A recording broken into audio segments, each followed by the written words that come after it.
తూర్పుగోదావరి జిల్లా బలభద్రాపురంలో రీసర్వే జరగనుంది. క్యాన్సర్ కేసుల విషయంలో అధికారుల లెక్క వాస్తవ పరిస్థితులకు భిన్నంగా ఉందన్న వాదనలతో గ్రామంలో మరోసారి సమగ్ర సర్వే చేయాలని నిర్ణయం తీసుకున్నారు. ఈ నెల 15వ తేదీ నుంచి ఇంటింటి సర్వే నిర్వహించనున్నారు. రొమ్ము, గర్భాశయ, ముఖద్వారం, ఓరల్ క్యాన్సర్ పై ప్రాథమిక నిర్ధారణ పరీక్షలు చేయాలని నిర్ణయించారు. గ్రామంలో వాస్తవ పరిస్థితిని వైద్య ఆరోగ్య శాఖ సరిగా అంచనా వేయలేదని, ముందు 6 ఆ తర్వాత 32 మంది బాధితులున్నారని చెప్పారని ఎమ్మెల్యే రామకృష్ణారెడ్డి తప్పుపట్టారు. కాకినాడ రంగరాయ వైద్య కాలేజ్ నుంచి వచ్చిన ప్రత్యేక బృందం 399 కుటుంబాల్లో 1295 మందిని సర్వే చేసి 62 మంది బాధితులు ఉన్నట్లు నిర్ధారించిందన్నారు. వారిలో 25 మంది మృతి చెందినట్లు తేల్చారని చెబుతున్నారు. దాదాపు 10,000 జనాభా ఉన్న గ్రామంలో అందరినీ సర్వే చేస్తే వాస్తవ పరిస్థితి తెలుస్తుందని వైద్య బృందానికి సూచనలు ఇచ్చారు ఎమ్మెల్యే.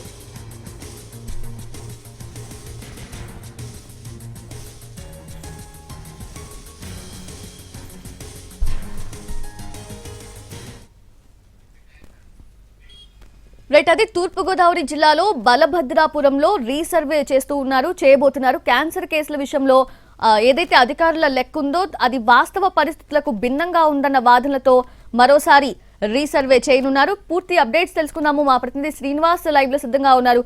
శ్రీనివాస్, ఏంటి అసలు ఎందుకు డిఫరెన్స్ వచ్చిందంటారు? అసలు ఎక్కడ లోపం జరిగిందంటారు? సౌజన్య, తూర్పుగోదావరి జిల్లా బిక్కవోలు మండలం బలభద్రపురం గ్రామంలోని రేపటి నుంచి మరోసారి అక్కడ క్యాన్సర్ పరీక్షల నిర్ధారణకు సంబంధించి మరోసారి రీసర్వే నిర్వహించనున్నారు. ఈ రీసర్వేకి సంబంధించి చూసినట్లయితే అధికారులు అంటే గత నెలలోనే అధికారులు చూసినట్లయితే దీని మీద అక్కడ క్యాన్సర్ లేదని చెప్పి నిర్ధారించడం జరిగింది. దాంతో నిర్ధారించిన తర్వాత ఆ అధికారులు చెప్పిన లెక్కలకి వాస్తవ పరిస్థితులకు కూడా భిన్నమైన వాదనలు వినిపిస్తున్న నేపథ్యంలో దీని మీద మరోసారి రీసర్వే చేయాలని చెప్పేసి అక్కడ వైద్య అధికారులు నిర్ణయం తీసుకోవడం జరిగింది. ఈ మేరకు ఎటువంటి అంటే అక్కడ స్థానిక ఎమ్మెల్యే అనపర్తి ఎమ్మెల్యే నల్మిల్ రామకృష్ణారెడ్డి అక్కడ క్యాన్సర్ బలభద్రపురంలో క్యాన్సర్ ఉంది, దాని మీద హెల్త్ ఎమర్జెన్సీ ఏర్పాటు చేయాలి, అలాగే అక్కడ పరిస్థితి ఎంత చూసినట్లయితే మొత్తం అక్కడ గ్రామంలో జనాభా ఉంటే 10,000కు పైగా జనాభా ఉన్నారు. ఆ 10,000 జనాభాను పరిగణలోకి తీసుకుని అప్పుడు తర్వాత వాటి మీద మళ్ళీ పరీక్షలన్నీ కూడా నిర్వహించాలని చెప్పేసి ఆయన డిమాండ్ చేయడం జరిగింది. అయితే ఆ రకంగా చేయకుండా కేవలం కొద్ది మందితోటి మాత్రమే చూసి 39 మందిని రాజమండ్రి క్యాన్సర్ హాస్పిటల్కి తీసుకుని వచ్చి ఇక్కడ వైద్య పరీక్షలు నిర్వహించారు.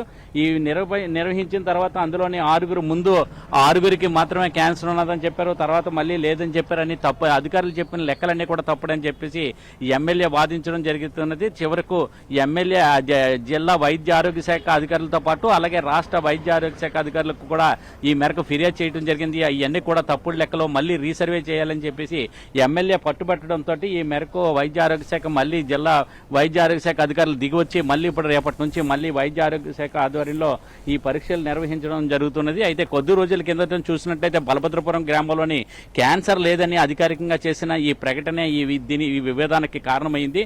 అయితే అనపర్తి ఎమ్మెల్యే నల్లమిల్లి రామకృష్ణారెడ్డి జిల్లా అధికారులకు మధ్య ఈ క్యాన్సర్ వాదన మొన్నటి వరకు కూడా జరిగింది. అయితే హెల్త్ రిపోర్ట్లోని బలభద్రపురం గ్రామంలోని క్యాన్సర్ లేదని చెప్పి అధికారులు చెప్తుంటే ఎమ్మెల్యే మాత్రం తప్పుడు రిపోర్టులే ఇవ్వద్దని చెప్పి మనవి చేస్తున్నారు. అలాగే గ్రామంలోని క్యాన్సర్ లేదని అధికార ప్రకటన చేయడంతో ఊపిరి పీల్చుకున్న గ్రామస్తుల్లో మళ్ళీ గందరగోళ పరిస్థితి నెలకొన్నట్టుగా ఉన్నది. అయితే బలభద్రపురంలో క్యాన్సర్ బాధితుల నిర్ధారణ లెక్కల విషయంలో తప్పుడు ఉన్నాయని చెప్పేసి వైద్య ఆరోగ్య శాఖ అలాగే నిర్లక్ష్యంగా వ్యవహరిస్తుందని చెప్పేసి ఎమ్మెల్యే నల్లమిల్లి రామకృష్ణారెడ్డి కూడా ప్రధాన ఆరోపణ చేయడం జరిగింది.